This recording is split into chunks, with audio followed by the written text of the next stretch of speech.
Okay, I'll call this meeting of the Bennington Select Board, July 22nd, 2013, to order. Justin, will you please lead us in the pledge? I pledge allegiance to the flag of the United States of America, to the republic for which it stands, one nation, under God, indivisible, with liberty and justice for all. Okay, next item on the agenda are the minutes for July 8th. John, you were missing, I believe? Yep. Okay. I move as circulated. Okay, you got a motion from Tom, a second from Greg. Any discussion on the minutes? If not, all in favor? And that's 5-4. Sharon's not here. One abstention, John? Yep. One abstention. Okay, next item on the agenda, the warrants. And we'll start with you, John. Any questions on the warrants? No. Justin? You just have one question, Stuart, on page 1, 304473, motor for the Muffin Monster. Isn't that a piece of equipment we just purchased last year?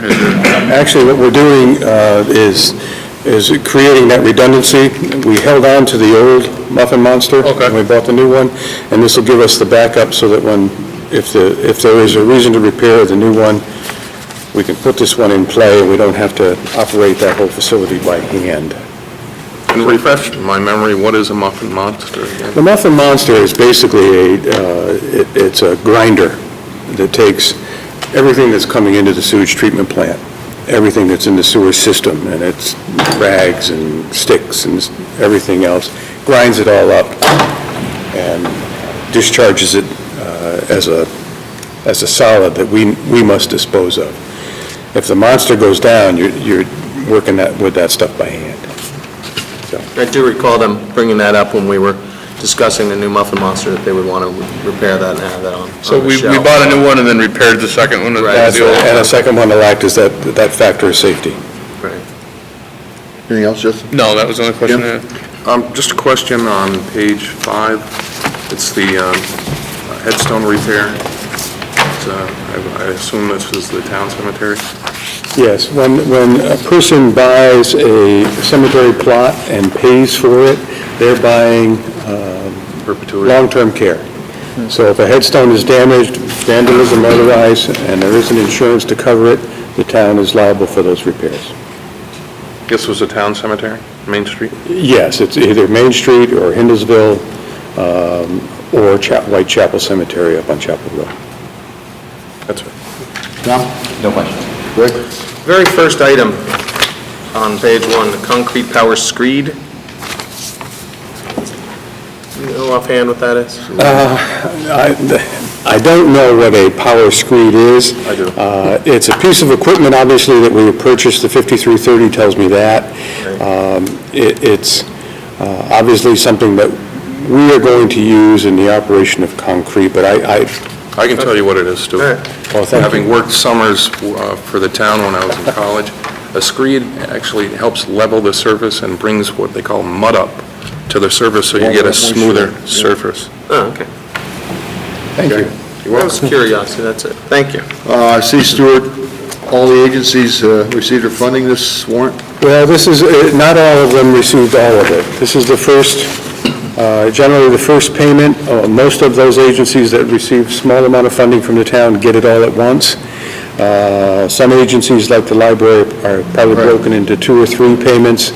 The larger funding ones we break down because we're operating basically now on our borrowed funds, and we don't want to overextend ourselves. Okay, understand that. Fiscal year ended? June 30. 13 ended the first of the month. Yep. And you're still looking at, tonight you have warrants, payroll warrant number 2 that you're looking at, and ultimately there'll be warrants that will continue out, probably one more warrant at the next meeting that'll close out fiscal year 13. So do you have a feel how we're closing out fiscal year 13?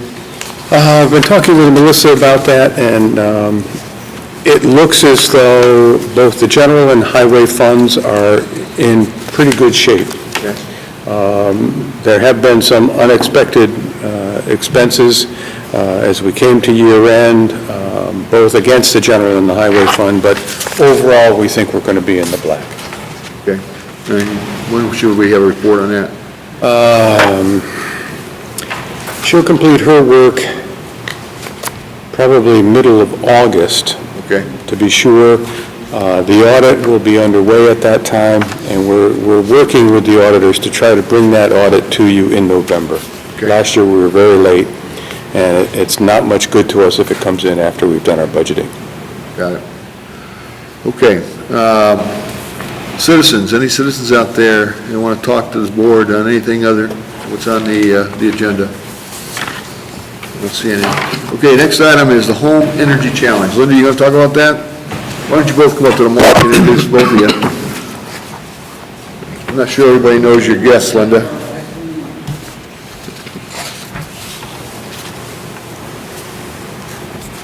Okay, I'm Linda Putney, and this is Diana Leeser. Diana Leeser. We are representing the Vermont Home Energy Challenge, and we wanted to, and Diana is representing NeighborWorks. We'll tell you more about that as we go on.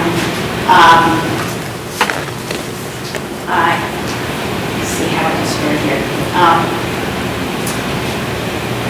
In January of 2013, Efficiency Vermont, in partnership with some other organizations, including NeighborWorks in Western Vermont, launched the Vermont Home Energy Challenge. It's a year-long contest to weatherize 3% of the homes within participating communities. And during the challenge, towns will compete with other towns in their region, and our region includes Bennington and Rutland counties. You may know that the state of Vermont has a goal to save 25% in energy in 80,000 homes by the year 2020. Apparently, they're behind in their goal, so they have created this energy challenge. Now, I'm a volunteer, and I volunteer to be the rah-rah person for Bennington. As I mentioned, Diana works for NeighborWorks. What Efficiency Vermont has done is it launched this competition, and towns that achieve the highest percentage of year-round homes weatherized within the region will receive a financial reward of $10,000 that can be applied toward a municipal energy efficient project. For our town, 3%, every town, 3% has been established as the per town target. For our town, for this year, 2013, we would like to weatherize 188 homes. And so far, completed projects in Bennington have been 8. The first step, however, is to get an energy audit. And that also has been something that Efficiency Vermont and the other organizations have been working on, reducing the price of energy audits. So right now, energy audits can be gotten for $100, and they're usually $400 to $500. After you have an energy audit, you get a full report on what could be done to save you energy and how much it will save you in heating and cooling costs. Let's see, we're also willing to take questions. Go ahead, you can take over. I'll butt in if I Okay, I'm Diana Leeser. I'm the Bennington County. Diane, when you're a little closer to the mic, I'm not sure they can hear you at home. Oh, okay, all right. I'm Diana Leeser, I'm the Bennington County Outreach Coordinator for NeighborWorks of Western Vermont. I'll just give you a little bit of background about NeighborWorks. We are based in West Rutland. We are part of the NeighborWorks of America organization. It's a not-for-profit housing organization funded by Congress. Our mission at NeighborWorks of Western Vermont is to help individuals attain safe, affordable, and sustainable homeownership. To that end, we have a continuum of services that include financial capability classes, homebuyer education workshops, home rehabilitation loans, credit and budget counseling, and foreclosure intervention and prevention counseling. As Linda said, let me back up just a second. NeighborWorks also has a division called the Heat Squad. The Heat Squad, in partnership with Efficiency Vermont, helps individuals and homeowners to make energy retrofits to their home. And through this partnership with the Vermont Home Energy Challenge and Efficiency Vermont, we are kind of the facilitator for these energy audits. So, as Linda said, you would sign up for your energy audit through NeighborWorks in Bennington, Rutland, and Addison counties. And we would set you up with a BPI certified energy auditor. That auditor will give you that detailed report showing where you're losing energy, how much that is costing you, what your retrofits and improvements should be, and what they will cost you. And then once they're done, the amount of energy in dollars that you will be saving. So we've been doing this in Rutland County for a couple of years now. And in Rutland County, we have retrofitted over 500 homes. The average energy savings in fuel numbers is $375, depending upon, or 375 gallons, depending upon the amount that you pay. That can be up to over $1,000, $1,400. So it can be a huge savings for individuals, and that will in turn make your home more comfortable in the summer and the winter, warmer in winter, cooler in summer, and it will make your home sustainable and affordable for you. Homeownership is the key to our economy, to an individual's life where they will be able to have a safe and stable home. So if this is something that you are interested in, you can sign up through NeighborWorks of Western Vermont. There are pamphlets that you can look at in your packet. Part of what NeighborWorks Heat Squad does is if you do your energy audit and get your recommendations, NeighborWorks can help you with financing for your retrofits. We offer financing to individuals of any income. If you do your financing through us, we will assist you with our own BPI certified energy advisors. They will work with you throughout your retrofit process. Because they're BPI certified, they know exactly the scope and the type of work that needs to be done, and they'll help you find contractors, reliable contractors that can do the work. They monitor the work throughout the process. No funds are dispersed unless you and the BPI certified energy advisor that works for NeighborWorks is satisfied. So you really walk through that process with the homeowner. We are, not me, but the energy advisor are your advocates. And the home energy audit is available to anyone. It's just a flat $100. There's no income guideline. You can just purchase that. It is your report to do with what you like. You can do some, none, or all of the retrofits. You can do the work yourself.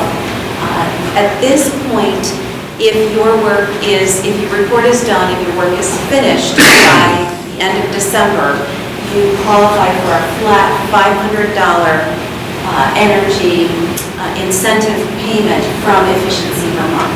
Okay, that is if you save 10% of energy, of air leakage. Also, in addition to that $500, you can qualify for up to $2,000 in energy incentives from Efficiency Vermont. So if you get the full energy incentive, you could be $2,500 up, which can help offset the cost of your energy retrofit. So there really isn't enough that Linda and I can say about this. It will help not only make the homeowner have a safer, more sustainable home, but it helps our communities, it helps employers, it helps the earth and all that kind of stuff.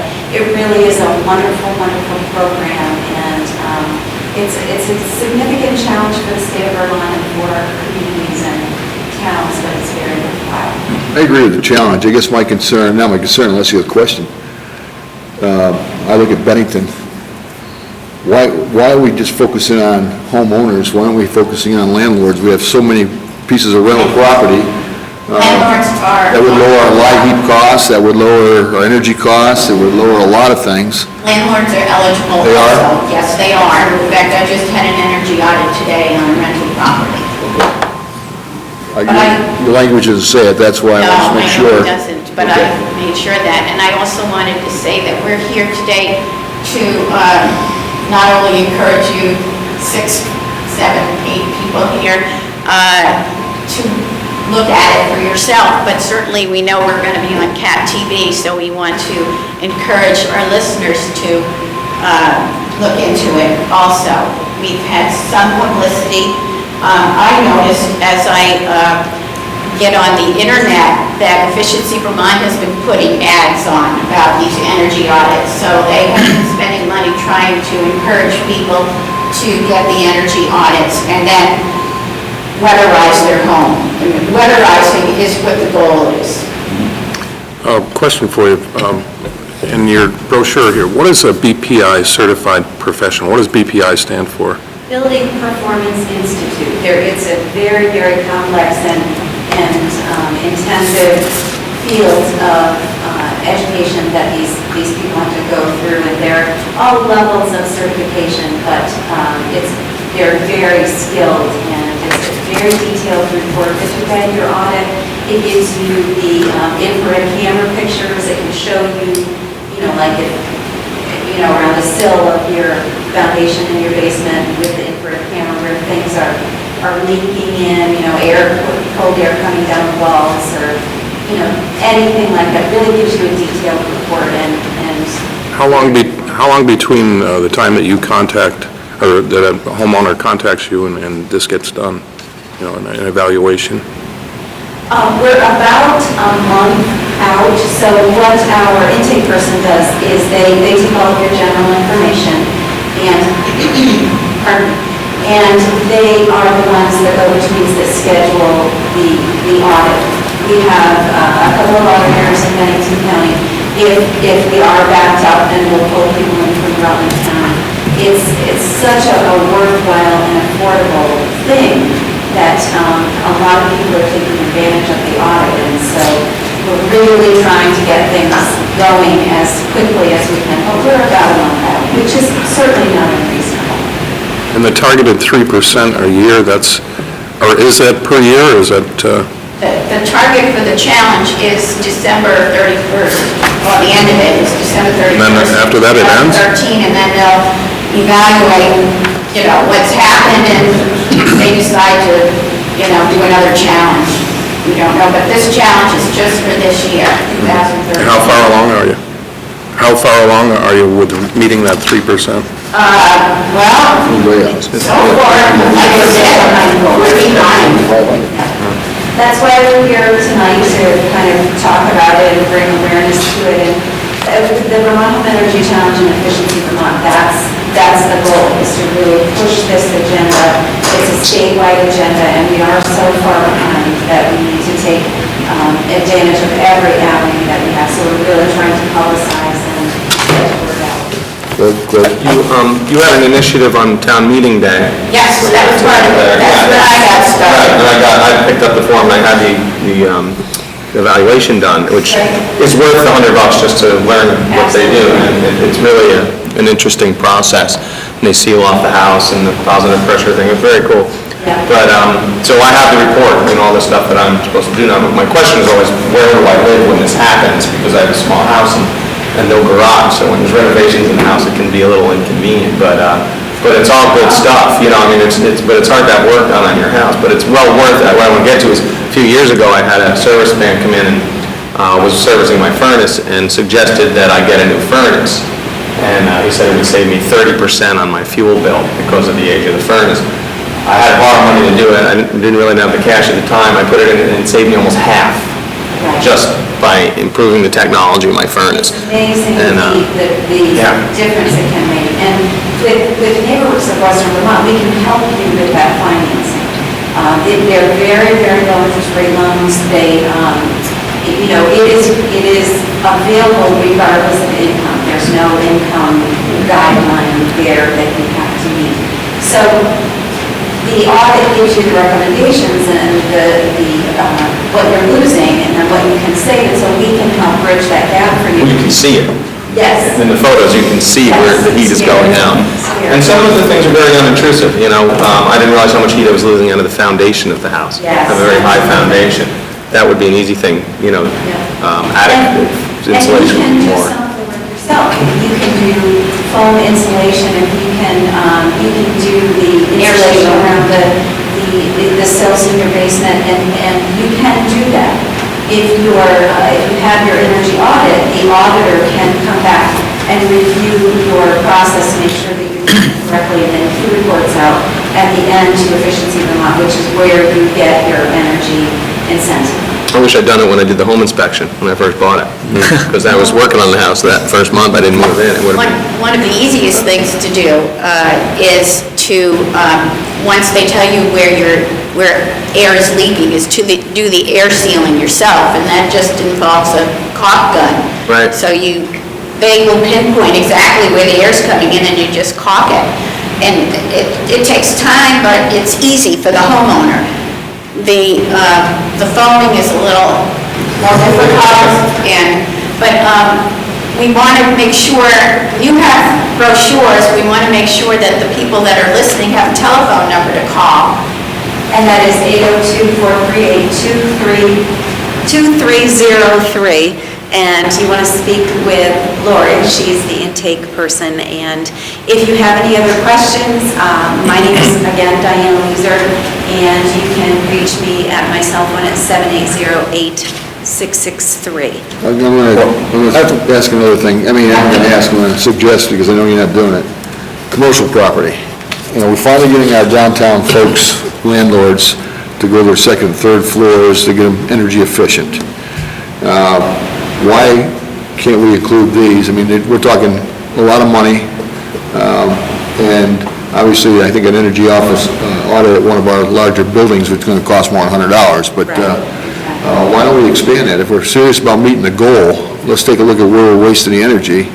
And as far as I'm concerned, our downtown is a neighborhood, and I'd like to get more people moving on the second and third floors, but until we get these apartments to where they're efficient, we're not going to get any people down there. Can you take that back to Efficiency Vermont? And Efficiency Vermont does have a program specifically designed for businesses. And, you know, they can do energy audits for large buildings, for inns. You know, if you have a multi-residential building, if you have an apartment house with a lot of units in it, they can be done. So really, there are energy incentives and programs for homeowners, businesses, Okay. any type of commercial. we just contact Efficiency Vermont direct then? Yes, yep. Or NeighborWorks of Western Vermont, 802-438-2303. Okay. Or heatsquad.org. Heatsquad.org, and Efficiency Vermont, go to their website as well, and that has lots of information. Do you have these brochures around the community so that the citizens would know Yes. this information is available? Diana's been to the farmer's market, and she's been giving out Every other week, I go to the farmer's market. I'm in the Manchester farmer's market as well. We are on WPTN a lot. I'm supposed to be there tomorrow morning as well. So we're really hoping to get the word out. It's such an important thing, and if it comes down to shelter or your light bill, you're gonna keep warm. If you have to scrimp on something, you're gonna keep the roof over your head.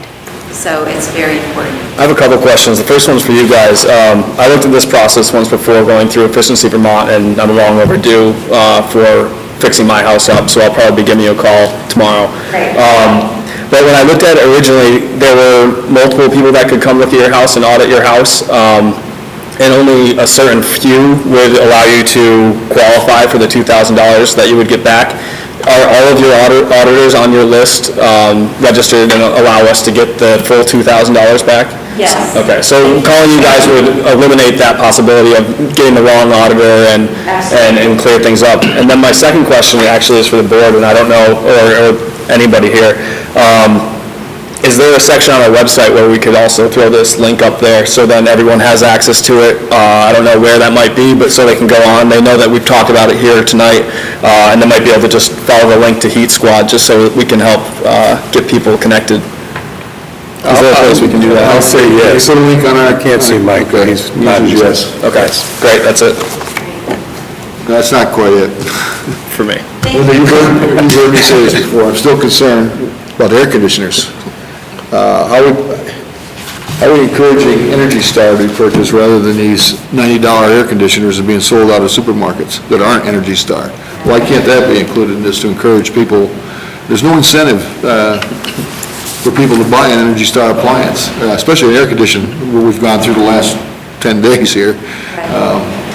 Efficiency Saves energy. does have a lot of information on their website and a lot of different programs and energy incentives. So I would really encourage everyone to go to Efficiency Vermont's website. And there are benefits there for tenants, for renters as well. So you don't have to be a homeowner to get some kind of energy benefit from Efficiency Vermont. Well, I know that they're giving incentives on refrigerators, and that comes in your electric bill, and just, Right. hey, air conditioners, I'm not sure of, I'm going to look it Well, up. the thing is, I want that $10,000 for the town, is what I'm going for, okay?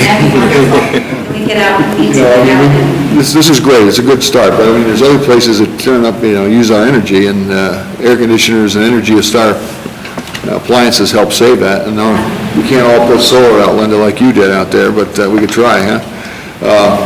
Just something to think about, because they're still selling these $90 air conditioners that are not Energy Star. There are a They're lot not of buying one, places. they're buying two or three, and they're turning more energy, taking up more energy than if they bought one energy appliance doing the same thing, so. A lot of areas can be saved, that's for sure. Okay, well, thank you, ladies. Thank you very much.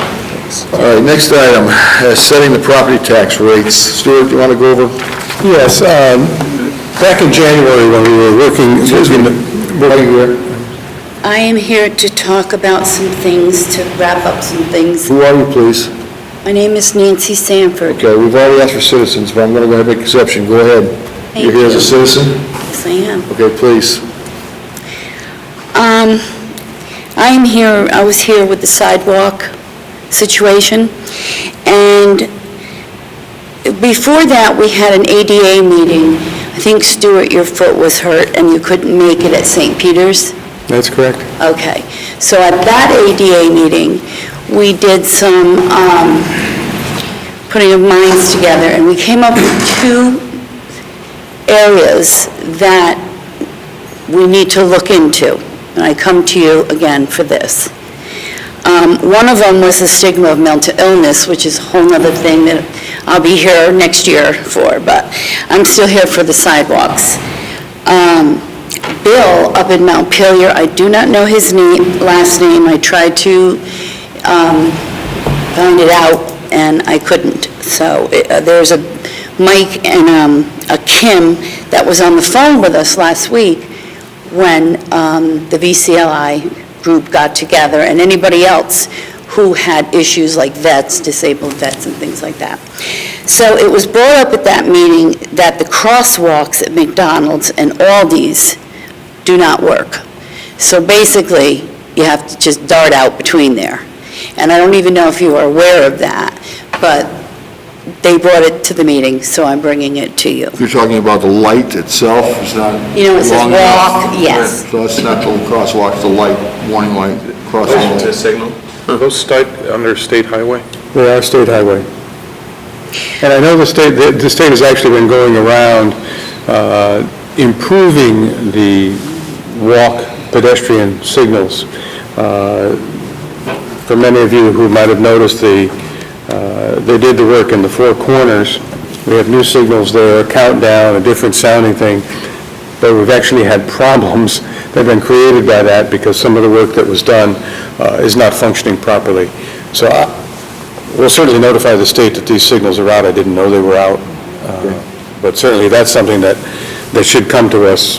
But to be clear, this was not a town deficiency. No. This was not, this was a state deficiency. Okay, I will tell them that. Also, they wanted to know, how do you prioritize the next year's sidewalks and roads? How do you pick which ones should be done immediately and which can wait? Well, it's a combination of factors. We look at both the village area or the urban area, and we look at the rural area. We try to determine those roads that are most heavily traveled, that are in the worst condition, but we're also at the same time looking at the interior part of the town and the exterior part of the town. So the rankings may be a little bit different. The amount of traffic on a road may be different. Obviously, the urban area gets a lot more traffic. When that is done, we try to focus on the roads that we can repair inexpensively, those that might just need a shim and a top coat, and those that are more expensive, those that require grinding of the existing pavement, total replacement of the pavement. Once you move into the urban core, you're dealing with not only the road surface and the sidewalks, but you're dealing with the subsurface drainage, water lines. If there are water lines that are still lead lines beneath the surface, those have to be replaced. Manhole replacements for sewers. So the cost on the interior project rises exponentially, depending on the condition of those various infrastructures. And as I told you on either via email or on the phone when we first talked, both Bradford Street and Safford Street are two streets we identified as needing new sidewalk and new infrastructure. Because of the cost of both of those projects, we had to set them aside until next year. Or, should things go really well, we may try to do them in the spring, or at least get them started. But we were not able, given their cost and given what's below the surface as well, to squeeze those into the budget this year. And when I say squeeze them, we're looking at a budget of over $700,000 in road maintenance. Complicating the issue this year, we had two roads in the rural area that had collapsed due to the heavy rains. So we've got additional burden on this year's budget, the FY13 budget, which we're just closing out, to try to get those roads repaired without diving into the $700,000 we have set aside. So it's a process that is continually being reviewed. It's always in motion, but in this particular case, both those streets were identified as needing both sidewalk and roadway, and we had hoped to include them, but the bids just wouldn't allow us to do it this year. And one last item that Mike and Kim asked me to convey is for next year. Okay, I'm coming in January, like you asked me to remind you or whatever for the budget. I'm going to come then too. But just pre that,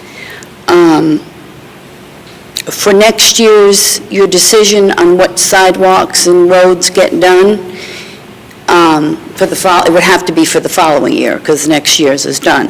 So for the following year, we have plenty of time. I would like to know if you'd come walk with me one day, just to show you how to, from my house to the town, at which sidewalks that I have manipulated, and regardless of any of them, there's a few people that use the little runaround, but I use a walker.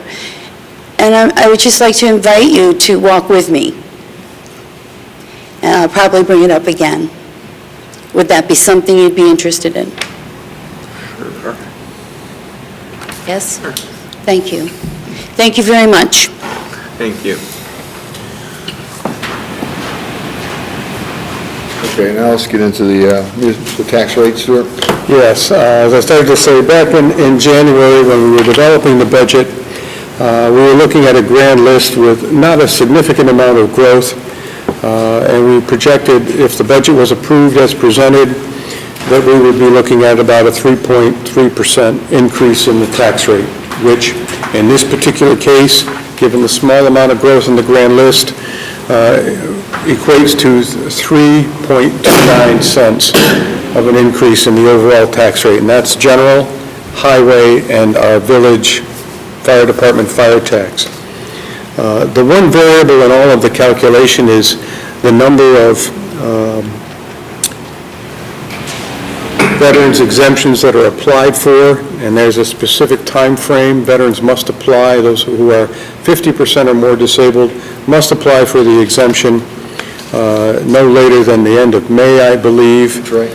And because Bennington has voted to allow up to $40,000 in exemption on appraised value, the town must come up with $30,000 of education tax funds to offset what the state allows at $10,000. Say that again, Stuart. The state allows I know that, but what was the dollar amount you gave? $30,000 for each exemption. So On my $6,000 bill, my veterans exemption was $6 and something last year. So it's not a lot of money. No, it's based on the appraised value. 3%. Yeah, it's not $30,000 of Right, real it's a money. separate line item on your tax bill.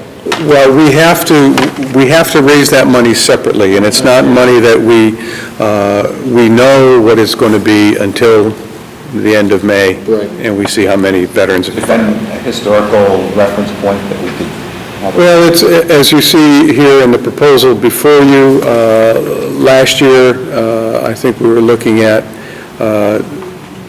0.2 cents, 0.24. We're assuming that again. It's grown only by a matter of a thousandths of a penny over the last 5 years. So it's not a significant dollar amount. But if you are in fact making a motion to accept these tax rates, the motion should be specific to the general, highway, and fire tax rates. Okay. The And $22,000 in the Bennington local agreement, is that our share of the police officers over the school system? I'm sorry? $22,000 for the Bennington local agreement school, is that our fair share of the police officers over the school system? No. The Bennington local agreement is the amount of money that we pay to the state in additional education tax monies to offset the veterans exemptions that are qualified. Okay, that's what that is. And All right. that floats depending on the number of veterans that file. Got it. Okay. And I should note here, we just learned today, the state has set the education tax rate for Bennington. Remember, it was delayed because of the number of budget votes they had, and it generally takes them about 30 days to get that information out. It appears that the homestead portion of the local school tax for Bennington School District property owners will rise by 5 cents, which is not significant. It's a little more than 3%, I believe, based on their current tax rate. So that's good news, but I wanted to let you know that, and we'll have that information for you in your next packet. We just received it today. So do you want to go over the Yes. breakdown again? We're looking at a general fund tax rate of 54.75 cents. Last year, it was 51.65 cents. That's the principal increase in our tax rate, 3.1 cents. Per what, Stu? That's per $100 of evaluation. On the highway fund side, we're looking at an increase of 1/2 cent, 0.52 cents, from 35.18 cents to 35.7 cents. And the fire district tax for the local Bennington Fire Department actually went down by 0.3 penny, from 8.24 to 7.91. The overall impact is 3.29 cents total increase in the tax rate for those people who are located in the town of Bennington and pay the general fund of Bennington, the highway fund of Bennington, and the Bennington Fire Department tax. So it's a little over 95 cents. Yes, we're still under $1. Of $1,000 appraisal, right? Per $100. $100 appraisal. Yep. Okay. How are we in line with respect to other towns? Well, I don't have that information off the top of my head, but I did read in the Herald that Rutland City's tax rate is $1.39 this year. It went up 4.7 cents. And ours is 54. And ours is, well, ours is total is 95. And is what was 95. Rutland's again? $1.39. Okay. Okay, any comments from the board? It's based on the budget we put together. Just a question, what's the CPI, do you know, currently? How does that compare? Well, the Consumer Price Index, as of September of last year, was 1.7%. So we're up slightly above that. It's been running in that range. I think that the last projection I saw was 2% overall for the coming year, depending on what happens with, obviously, fuel prices tend to be the driver these days. Okay. Any other comments from board members? It's about right what we talked about in Yep, January. budget time. So we need a motion to accept Separately, tax did you rate? say? No, we Oh, just, you want to do it just- separately, or? You can do them all together, that's fine. Yeah. I'll move to accept the general and highway tax rate as presented here. Fire. And fire, right. Okay. Have a motion, do I have a second? Second. Any further discussion? All in favor? That's 6-4, one absent. Okay, thanks. Thank you. Okay, next item is to borrowing approval Yes. for the equipment we approved during budget period. Yeah, during the budget process, we presented to you the purchase of two 2014 dump trucks, and we talked about the skid steer loader as a potential, all of this on a lease, what we call a lease purchase borrowing. The state of Vermont offers a highway equipment fund that you can tap. We tap it through People's United Bank. The total bid cost for those three pieces of equipment was $298,974. The annual payment, given the interest rate of, I think it's, I couldn't tell you right off the top of my head what it is, I didn't think to read that, 2.55%, leads to an annual payment over the 7 years, I believe, of $49,829. We had budgeted $53,000 in anticipation of the purchases. So overall, the bids came in a little lower. The interest rate is still very attractive, and I'm recommending that you approve the borrowing for those items. Okay. Board? I would waive the reading of the documents and move for their approval, and Just got a quick question. Oh, I don't know. We're just, Got the motion? Stay on. Okay, and let's just, because we're going to documents, we're talking about the certificate of registration, we're talking about the capital equipment note, we're talking about the town resolution, waive reading of those. May I have a second? Any further discussion on the waiving of the reading? Well, second waiving of the reading. Okay, all in favor of, okay, and that's unanimous, one missing. Okay, next is, take a motion to move with the purchase of this equipment. also moved. Okay, have a second, do I? second. Okay, now it's time for discussion. John? Yeah, so my question, this kind of relates back to our conversation about the generators and how we talked about our are different entities budgeting for certain things that come up and the depreciation of what we have. And my question is, are these 2 trucks to replace trucks that failed before? And are we budgeting a depreciation factor into each budget? Or are we still running an imbalanced budget? So we're going to have to continually borrow this money when these issues come up. I guess that's my only question. Yeah, these purchases are all in the highway fund. We are, in fact, replacing 3 pieces of equipment here so that the overall depreciation of these particular items basically the purchase will show up as a total purchase in the audit in FY 2014. However, we'll be paying out over 7 years, and the depreciation will be carried on the books. Because this is an accrual-based funding, highway purchases will be carried in a separate line, in a separate column as part of the general activities fund, and the depreciation will be tracked. We don't have the same depreciation issue here in the highway fund and general fund that we've carried in the water and sewer funds, because those funds never covered that depreciation. We never budgeted for it, and those are considered business enterprise funds. They're more like a cash accounting than the general and highway fund. Okay, so just so I'm clear on this, I guess, we wouldn't take this and say, okay, we have 2 new trucks, and they're going to last 10 years. We're going to have to put money aside for the new trucks in 10 years. We're going to come to 10 years and say, all right, now we need to borrow another $300,000, or we are budgeting for the replacement of those trucks when we know they're going to fail in, say, 10 to 15 years, or whatever the expected lifespan of that is.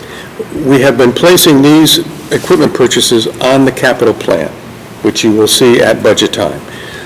So the 2 trucks that are being removed from the capital plan, these will be budgeted out that 10 years. Now, our capital plan only carries us 5 years, so you'll see these trucks without any payment down. But the older trucks, you'll see a line where they're to be purchased, and because we're in a sense borrowing the funds to pay for this equipment over time, our goal is to keep the equipment budget level, so that every year we're spending in the range of $250,000 to $300,000. So the tax rate, or the amount to be raised by taxes, doesn't jump significantly in a given year and then drop significantly in the year following. I guess what concerns me is that this is a program that's set in place by the state, right? That we're able to borrow from an entity, in this case Peoples, that allows us to get a percentage that's 2.5%. Right now, there's a program in place for that. Yes. In 10 years, if we don't anticipate that these trucks are going to fail, or whatever, again, the lifespan is of these trucks, that program might be gone, and we might be forced to borrow at 10%, or whatever it is, if we're not budgeting. You're correct. Okay, so. You're correct. So we don't have something in place, we are intending on borrowing that money again. We have not budgeted reserves in the highway fund budget. Okay. Until 2 years ago, we started to set aside a reserve for bridge replacement projects. So remember what you say here tonight. When we come to you in November or December with a new budget, make sure that there are reserves in there for equipment purchases. All right. Stu, I've got a question for you. I'd asked you last week for a copy of the Morgan Springs budget, and am I mistaken, but with respect to the money that we get from the Morgan Springs, is that money supposed to be set aside for capital improvements like this? No. No, okay. No, Morgan Springs funds go into the water fund itself. Okay. They're shown as a separate line item. I think it's called rental sales, or sales, or whatever the line item is, generally around $15,000 to $20,000 a year. Now, Vermont Pure has a customer now that's ramping up. They're attempting to take the full amount of their contracted allocation from Morgan Spring, which should get us up over $30,000 a year in income. And that money is going where? It goes into the water fund as part of your revenue. It's not set aside in any particular fashion. And is there, as long as we're on this, is there any opportunity for us to renegotiate the contract? It's a 20-year contract. We've hit the 10-year mark. We would have to be able to mutually agree to a renegotiation. I can tell you that the vendor recently approached us about reducing the price. Oh, really?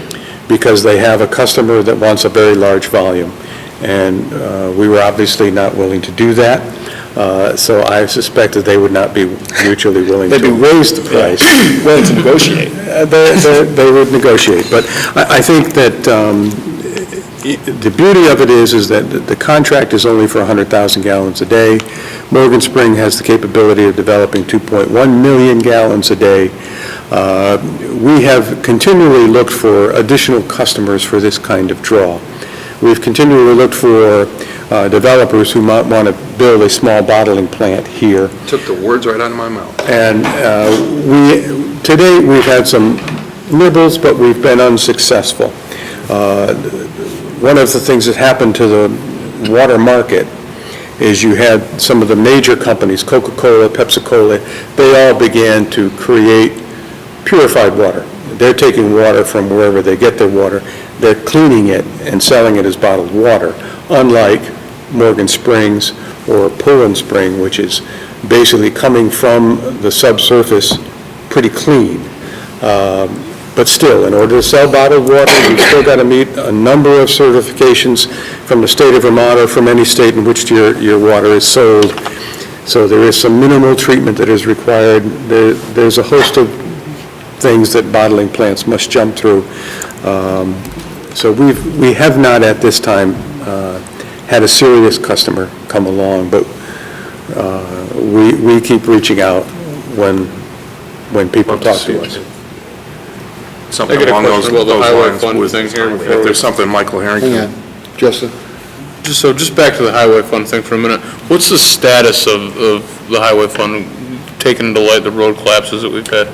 It actually, because of the second mild winter in a row, we're actually looking at, and the estimated repairs for those two projects is somewhere in the range of $50,000 to $100,000.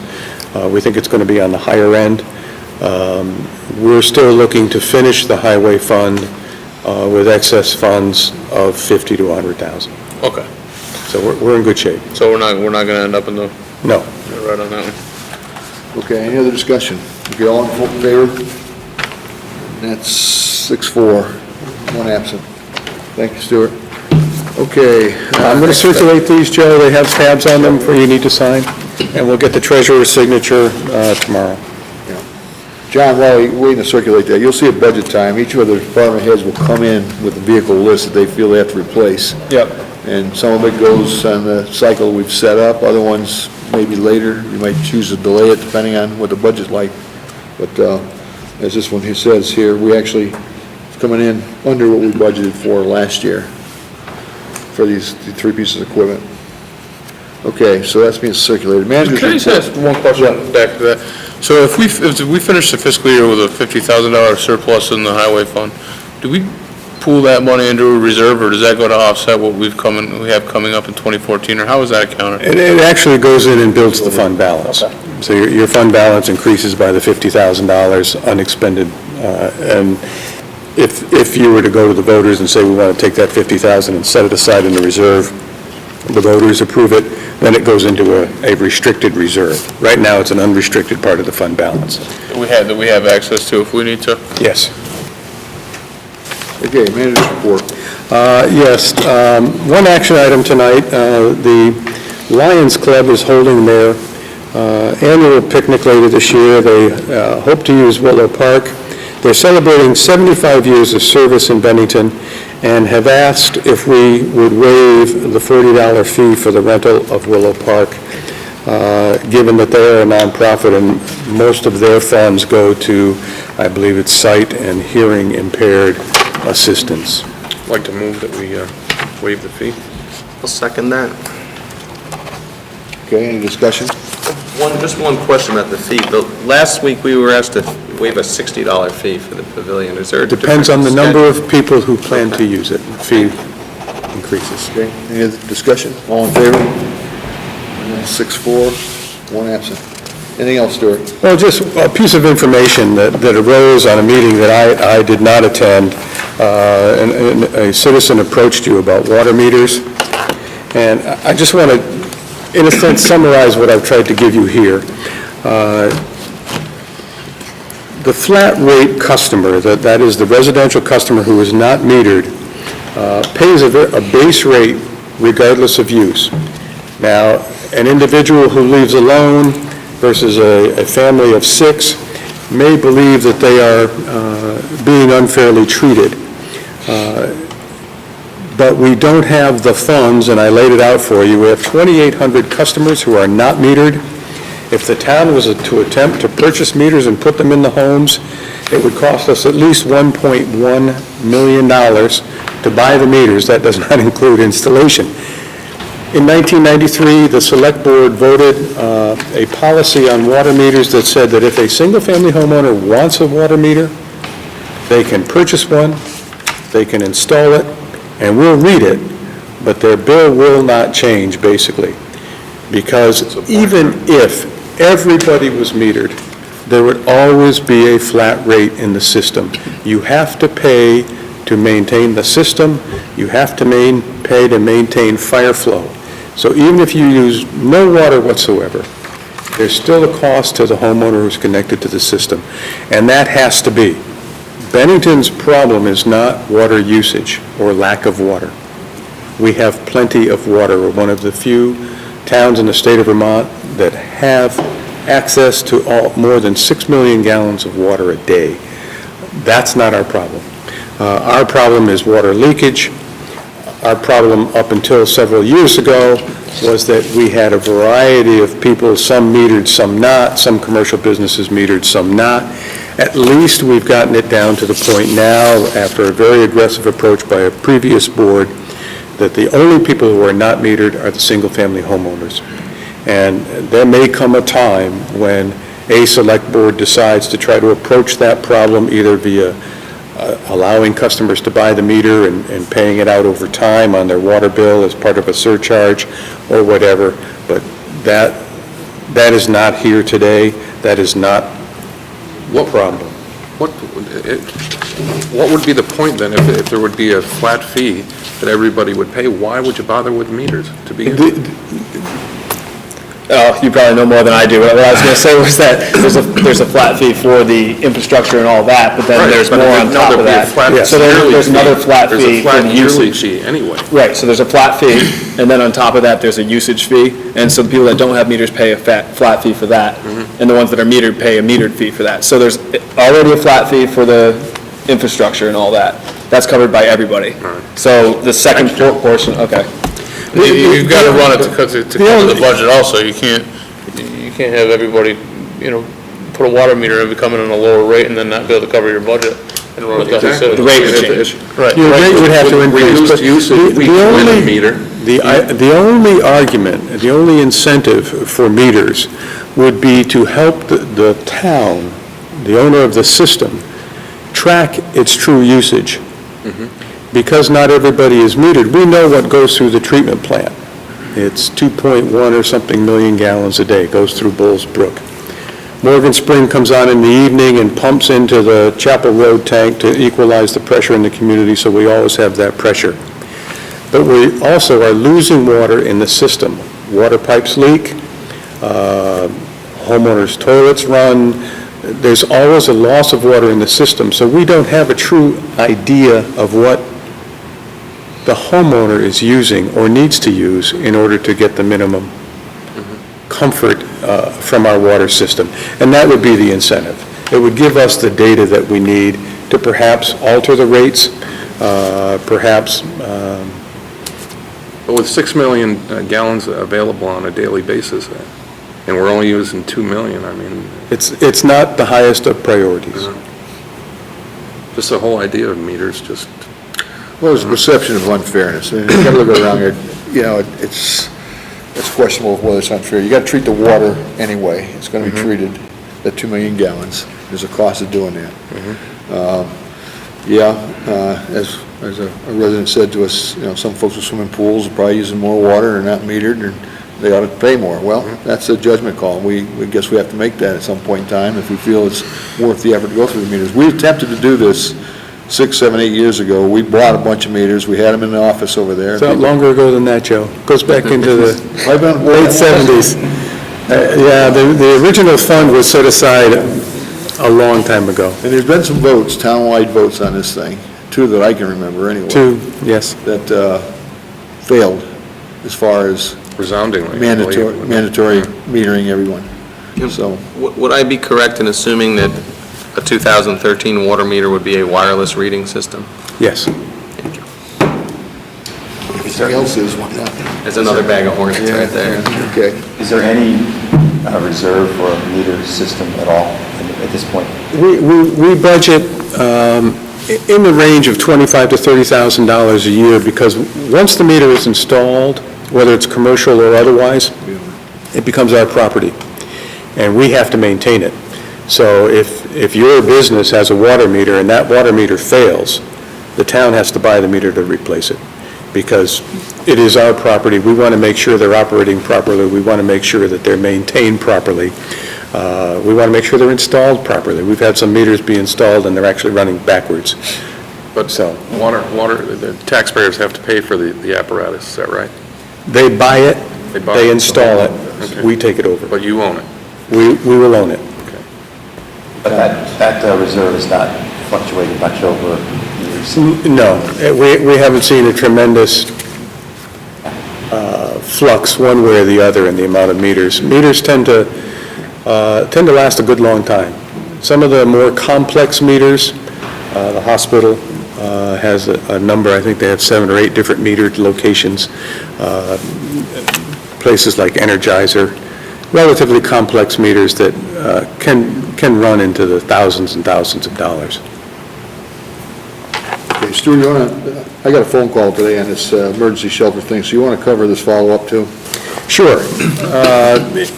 Conversations that have been held between and among my staff, some other folks who were very concerned about the impact of the state cutting off the funds as of July 15th.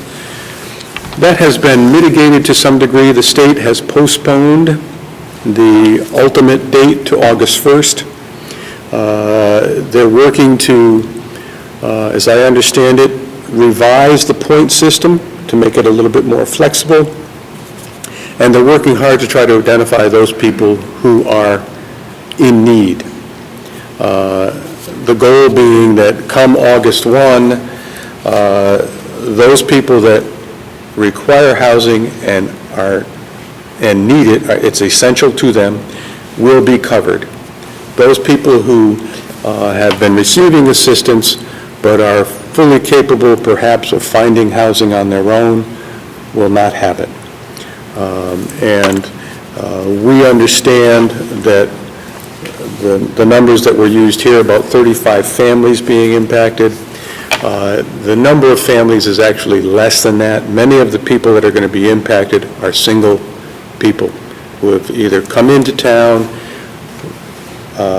or found themselves in town and found themselves homeless and have sought that shelter and received payments and are living basically with a state subsidy because they either can't find housing or can't afford to find housing. So the state obviously is attempting to address what it sees as a problem with perhaps being overly generous, and that's my term, not the state's. And looking around us, New York State is going through the same process. I think the goal here is to truly identify those in need and provide for those. Those who may not be in need but are getting subsistence would be moved off the program. The key to this is first of all, the funds haven't been cut, the program hasn't been canceled. Funds have been reduced to go into the program. Originally, it was going to go effect 1 July, initially pushed back to 15 July, now pushed back to 1 August. And that's for those folks who feel they really need it, need to get over there on Veterans Drive and coordinate and get their point system, however they reevaluate the thing. But what bothers me is when it was briefed to us, it gave us the impression that we have a lot of families, children will be out there. And it wasn't said that way, but I left with that thing. It's not. Some of these guys are coming into town are single, and they've been on this thing for a long time. They need to get out there and find a home or find a job to get a home or something else. Well, it's going to be a disincentive to move to Bennington or other parts of Vermont as an intent. Yes. More to your point, Joe, Stu and I talked about this earlier, and I've had a lot of people come to the cart and talk to me about this with respect to just thinking ahead to next year's funding for the homeless shelter. One question that sticks in my mind is, are there time limits with respect to how long these people are eligible to stay in these shelters, or once they get in, they never have to check out? And I think that's something that we should think about next year when we offer, Yeah, I think that's a good, asking for funding. that's a good point. I think it's a question that the homeless shelter can probably answer, what their desired goal is. Whether or not they're able to meet that goal all of the time is probably, another discussion to have. But we heard in the first presentation that they're looking to move these people through the Reach Up program 30 to 60 days out of this kind of housing and into their own housing and a job. And our experience locally is that it's not happening that fast. Another question that I had for you earlier in the week was, and you noted it in your manager's report with respect to the number of incidents, and I don't mean to paint with too broad a brush with respect to the people that are in these unfortunate circumstances, but you note that there were 36 incident calls in the last 12 months at, you said, and you note here that it's at at motels or these specific motels? At area motels. In general? Remember, and one of the things that I didn't want to get into was the specific reasons, because that would have been a whole nother research issue, but corrections houses a number of people at area hotels as well. So you have bed check calls that might be required because the person didn't show up when they were supposed to. Those kinds of calls that we get involved in. Not only does corrections go, but many times the Bennington Police Department assists. So when I say there are 36, that's the number. It's a broad number, and it is a broad brush. So you have to be very, very careful about throwing that paint on the wall. But certainly the hotels and motels that take these individuals and these vouchers do create some work for us here in Bennington. Is probation and parole's budget separate from the voucher system? Yes. It's but they use the same facilities to They use many of the same house people facilities, side by yes. side. They made an attempt years ago to try to locate those folks who they felt could be located in the community in apartment circumstances. Those sometimes worked and sometimes they don't.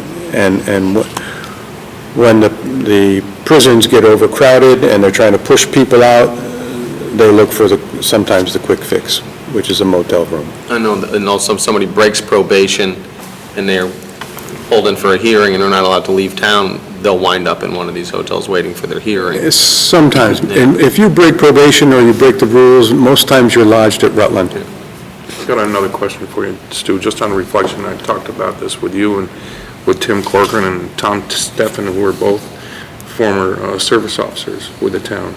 And historically, 30 years ago, when a homeless person came into town, the service officer would be contacted and we'd buy them a one-way ticket. Now that sounds rather callous in today's frame of reference when it comes to homeless people, but just your thoughts on that. Well, I mean, there were a variety of circumstances. Tom was a longtime service officer, and he's probably seen more than most. But the service officer was set up with vouchers to assist people who were passing through the community. Their car breaks down. They've got to get it fixed. They don't have a place to stay for the night. They don't have enough money to fix the vehicle and have a meal. So the service officer was empowered through vouchers of the state to provide a meal, an overnight stay, and to help the person get on their way. In many cases, there were people who used that type of system, not only in Vermont but elsewhere, to literally travel, because they would come into the town, land in the town, have no money, they'd get a meal, an overnight stay, and a bus ticket, and they'd move on to the next community. And that did happen. But in those days, the program was administered by an individual who got to know the people and know the programs and know the circumstances. As the program has grown in size, as the numbers of people, homeless and otherwise, have grown in size, I think in our particular case, Brock was handing out the vouchers, and now it's the agency, state agencies are handing them out. It's not as easy to track, and it's a much bigger program. I mean, $4-point-some million a year. This may not be the time really to attack this, but I think there is a need to talk about the issue of homelessness in Bennington and really the cost to the people of Bennington in a larger sense. And like I said, maybe this isn't the time to do it, but really. I would dare say that kind of conversation should be had when you've got all of the players at the table. The state of Vermont, the agencies that handle those folks, the people from the Homeless Coalition, so that the conversation is really open and Well, there is you a get all sides. CRD work group still working on, the poverty issue and, Yep. and housing and all that stuff. So they're a good group that gets assembled and certainly, and looking for more people to get involved at this time. And perhaps we're dragging this out too long, but, we define homeless people now as those people who are living with others under a roof. And I relayed to Jim that my experience when I was a child, we had my mother, father, 3 boys, my grandmother, and 2 aunts, all under one roof. Some of us, under today's definition, would have been considered homeless. When I finished college, I came home and lived with my parents for a while in their basement, paid rent, and it was, homelessness. I never considered myself homeless, and that the stigma that it's attached to it, because it was just a stopping point until things got better. Good. When I got out of college, flunked out of college, I lived in a pup tent. U.S. Army. Okay, let's move on. Tom, what do you have for others? Oh, for comments? Yes. It's great. The Henry Bridge, that flooring is really dangerous for our visiting public and anyone that might cycle through there. It's very uneven. I've almost gone down a couple of times. We don't want that, Tom. No, and I've been down for other reasons. Is there anything being done about that? Well, we've placed signs initially. When we repaired the bridge, the sills at either end of the bridge were rotted, and so you were getting this dip in the bridge as you entered the bridge. When it was repaired, they replaced some of the worn slats with slats that are not worn, and we created our own problem. And I've been talking with RJ about how we might go about correcting that problem, either by sanding or milling or doing something there, because it is a situation that, especially for bicyclists, is very, very disquieting. It's a washboard effect. I went over that the other day after somebody stopped us on Main Street. Well, and when you first enter, it's longitudinal instead of horizontal, so you can get your tire into that little, and you'll take quite a spill. So we're looking at a way to see if we find a solution to that? We're working to try to find a It's only the solution. Henry Bridge, it's not the other two. It's only the Henry Bridge because that was the one we had to repair. The only other comment is I have my grandkids, Hannah and Jake, in town for the week, and they're watching tonight, so hi, Hannah and Jake. Great. Bennington Police Department, I think they deserve a job well done for getting their hands on perpetrators who hit CAT TV and getting the equipment back. And I want to remind people, the place to go when you get some information on this is the Bennington Police Department. If you see suspicious activity, you don't have to have convicting evidence, you just need to give them some information and some help. That's how these things get solved. Once again, this came from citizen information. I've had people come to me and tell me all kinds of things, and I say, look, I'll call and tip them off, but when you see it, you have to pick up the phone and call them. That's when they'll come. There's been an incident in my neighborhood, and I've noticed them patrolling. They do it, they've been working hard, and thank them and thank the citizens who get involved. That's absolutely. John? I'm all set. Justin? I have nothing. Jim? Just one thing, I talked about this with Stu earlier in the week, and that is with respect to Morgan Spring and the availability of spring water to residents in town. You want to fill in the rest? Jim talked about putting a spigot at the spring house itself. There actually is a spigot. It is located closer to the rec center building itself, but it is connected directly to Morgan Spring. It's used principally by the garden folks to water their plants, but that water is coming out of Morgan Spring, and it's good stuff. It's available free Yes, to it any is. resident. Yes. Okay, just a couple things. First thing, summer safety. We just went through about 6, 7, 8 days of extremely warm weather. I'd ask folks, if you got elderly people living next door, check on your neighbors during this weather to make sure that they're safe. Usually when you see statistics, you get heat waves, things like this, it's the elderly that suffer. And those who work outside, again, watch it. One of the things I was concerned with, I drove home the other day, looking down from the Hunt Street Bridge, kids swimming underneath the bridge down there. I hope they're supervised. There's still pretty swift water going through there. There are some deep holes in there, and obviously the kids are looking for a place to cool off, but we don't need any tragedies of kids swimming in these places where they're not lifeguards and things of that sort. So please, everybody be safe during this. Summer's not over. We heard the weather today. We're going to get about a week's reprieve, and it's coming right back at us again, so let's stay cool. Okay, we need to go in executive session for real estate. Move to go into executive session. Okay, any discussion? All in favor? Okay, that's unanimous.